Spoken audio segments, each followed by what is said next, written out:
2021년 2월 27일 토요일 새벽 예배에 오신 여러분들을 주님의 이름으로 환영합니다. 우리가 계속해서 마태복음 말씀을 통해서 은혜를 나누고 있는데요.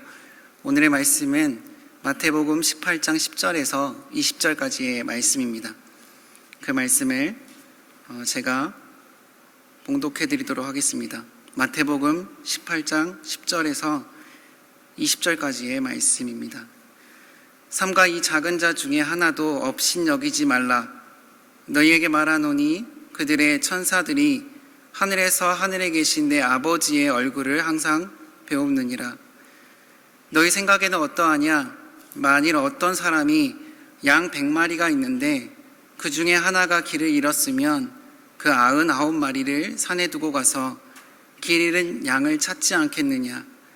진실로 너희에게 이르노니 만일 찾으면 길을 잃지 아니한 99마리보다 이것을 더 기뻐하리라. 이와 같이 이 작은 자 중에 하나라도 잃는 것은 하늘에 계신 너희 아버지의 뜻이 아니니라. 내 형제가 죄를 범하거든 가서 너와 그 사람과만 상대하여 권고하라. 만일 들으면 내가 내 형제를 얻는 것이요, 만일 듣지 않거든 한두 사람을 데리고 가서 두세 증인의 입으로 말마다 확증하게 하라. 만일 그들의 말도 듣지 않거든 교회의 말하고 교회의 말도 듣지 않거든 이방인과 세리와 같이 여기라. 진실로 너희에게 이르노니 무엇이든지 너희가 땅에서 매면 하늘에서도 매일 것이요, 무엇이든지 땅에서 풀면 하늘에서도 풀리리라. 진실로 다시 너희에게 이르노니 너희 중에 두 사람이 땅에서 합심하여 무엇이든지 구하면 하늘에 계신 내 아버지께서 그들을 위하여 이루게 하시리라. 두세 사람이 내 이름으로 모인 곳에는 나도 그들 중에 있느니라. 아멘. 오늘 본문의 말씀을 읽고 묵상하다 보면은 숫자들이 눈에 들어오게 됩니다. 성경을 가지고 계신 분들은 성경책을 펴시고 제가 그 말씀을 읽어 드릴 때에 그 숫자들을 한번 생각해 보시기 바랍니다. 10절에 삼가 이 작은 자 중에 하나도 업신 여기지 말라 라고 기록이 되어 있습니다. 12절에 양 100마리가 있는데 하나가 길을 잃으면, 13절 말씀에 길을 잃지 아니한 99마리보다, 그리고 14절에 하나라도 잃는 것은, 그리고 16절에 한두 사람을 데리고 가서 두세 증인의 입으로, 19절에 너희 중에 두 사람이, 그리고 마지막 20절에 두세 사람이 내 이름으로 모인 곳에는 이라는 말씀이 기록되어 있습니다. 이렇듯 우리가 읽은 본문에는 하나, 그리고 양 100마리, 99마리, 한두 사람, 그리고 두세 사람이라는 구절을 볼 수 있습니다.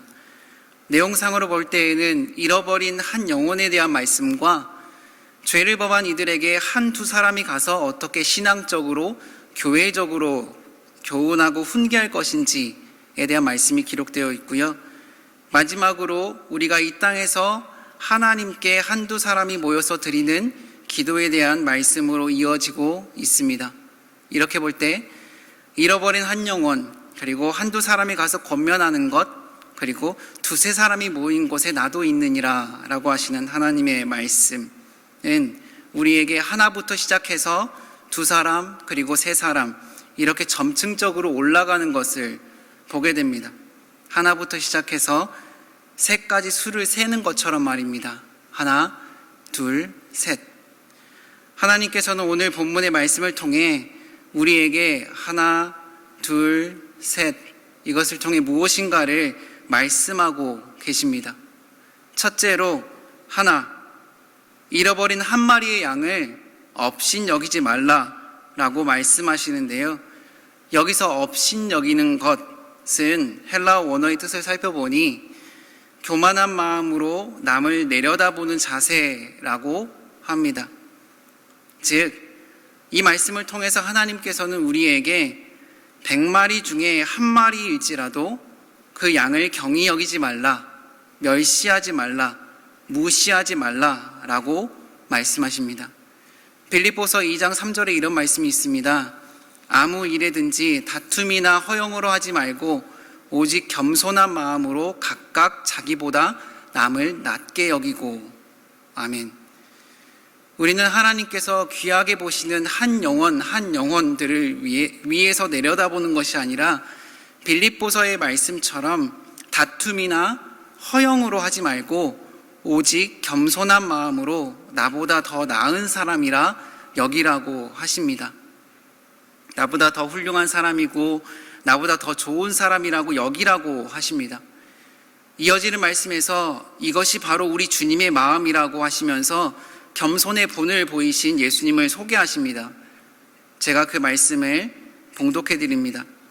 너희 안에 이 마음을 품으라. 곧 그리스도 예수의 마음이니 그는 근본 하나님의 본체시나 하나님과 동등됨을 취할 것으로 여기지 아니하시고 오히려 자기를 비워 종의 형체를 가지사 사람들과 같이 되셨고 사람의 모양으로 나타나사 자기를 낮추시고 죽기까지 복종하셨으니 곧 십자가에 죽으심이라.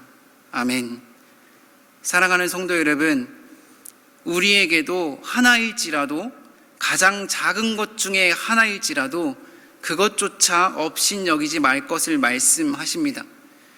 양 100마리가 있는데 그 중에 하나가 길을 잃었으면 그 99마리를 산에 두고 가서 길을 잃은 양을 찾아 나서시는 분이 우리 주님이십니다.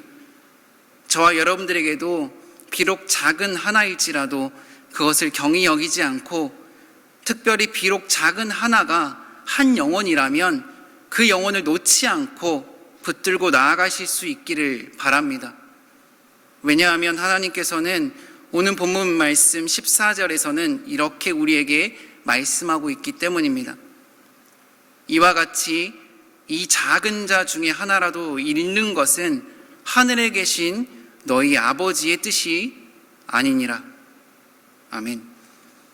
이제 하나 둘에 관한 말씀으로 이어지는데요, 죄를 범한 사람에 대한 구절입니다. 어떤 한 사람이, 형제가 죄를 범하거든 일단 그 사람을 개인적으로 상대하여 권면하라고 하시지요. 15절의 말씀입니다. 내 형제가 죄를 범하거든 가서 너와 그 사람만 상대하여 권고하라. 즉, 죄를 지었다고 해서 그것을 공개적으로 모든 사람에게 알리는 것이 아니라 1대1로 만나 그 죄에 대해서 권면하라고 하십니다. 한 영혼을 귀하게 생각하시는 주님의 겸손한 마음에서 비롯된 신앙의 태도입니다. 먼저 한 사람이 가서 타이르고 설득하고 그 사람의 이야기를 들어보는 것입니다. 만약 그 사람이 그 권면을 수용하지 않는다 하더라도 곧바로 정죄하거나 판단하지 않습니다. 그럴 수도 없고요, 그렇게 해서도 안 될 것입니다. 왜냐하면 하나님께서는 한 영혼을 귀하게 생각하시기 때문입니다.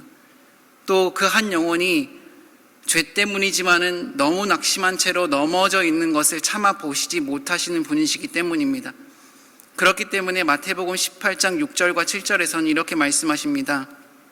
누구든지 나를 믿는 이 작은 자 중 하나를 실족하게 하면 차라리 연자 맷돌이 그 목에 달려서 깊은 바다에 빠뜨려지는 것이 나으니라. 실족하게 하는 일이 있으므로 말미암아 세상에 화가 있도다. 실족하게 하는 일이 없을 수는 없으나 실족하게 하는 그 사람에게는 화가 있도다. 우리는 사람을 판단하고 그리고 아무리 죄를 지었다 할지라도 정죄할 때에는 하나님 앞에서 다시금 그 사람에 대한 생각들을 품어야 합니다. 사랑하는 성도 여러분, 우리는 재차 다시 한번 한 영혼을 품을 수 있는 사랑의 마음이 있어야 할 것입니다. 다시 한번 그 잃어버린 영혼에게 다가가는 용기가 필요합니다. 또 그 사람 역시 하나님께서 귀하게 여기시는 한 영혼이라고 하는 믿음이 필요합니다. 이런 마음이 없다면 죄를 지은 사람을 만나 권하게 되는 개인적 권면이든 교회적인 안내든 모두가 다 한 영혼을 실족하게 만드는 계기가 될 수 있습니다. 어떻습니까? 우리가 한 영혼을 대하는 태도는 어떻습니까? 또 우리가 죄를 지은 한 영혼을 대하는 마음가짐은 어떠십니까? 우리 안에는 예수님의 마음이 있으십니까?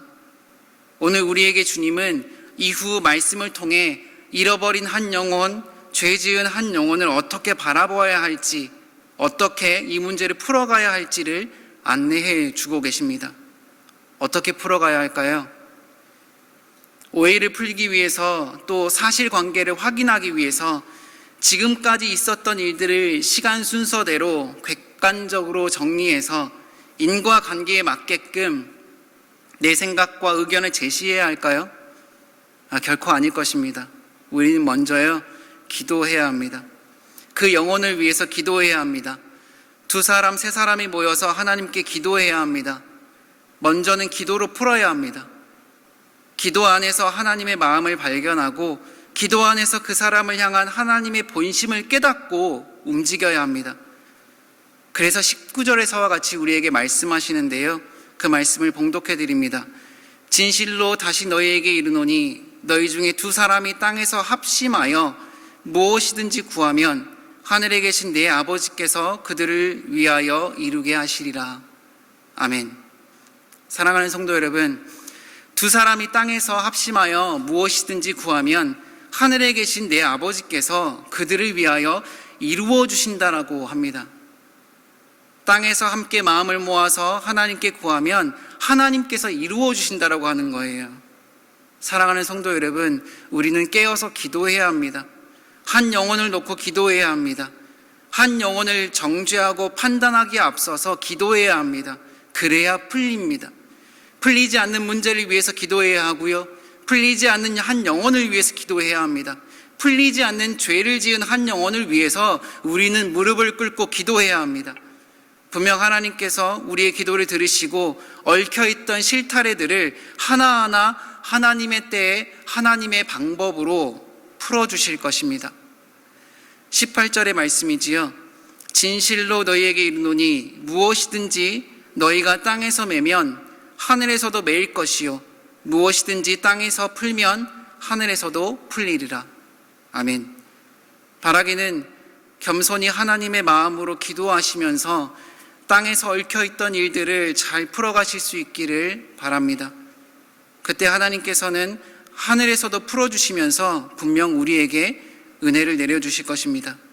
이때 중요한 것이 있다면 이 얽혀진 일들을 할 때에도, 또 함께 2-3사람이 기도하면서 진행할 때에도 이 사실 하나만큼은 잊지 않으셨으면 좋겠습니다.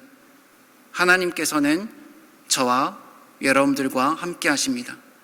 20절의 말씀이지요. 2-3사람이 내 이름으로 모인 곳에는 나도 그들 중에 있느니라. 아멘. 어서 자유롭게 함께 모여 예배드리고 또 기도하며 하늘과 땅의 것들이 풀리는 역사를 함께 누릴 수 있는 그날을 기다리며 기도해 봅니다. 기도하겠습니다. 사랑의 하나님, 예수님의 겸손을 담기를 원합니다. 한 영혼을 위해 기도할 수 있게 하시고 2-3사람이 모여 합심으로 기도하며 땅의 것들을 풀어가고 또 하늘의 것들까지도 풀리는 역사를 우리가 함께 경험하게 하여 주옵소서. 감사드리며 우리 주 예수 그리스도 이름으로 기도드립니다. 아멘.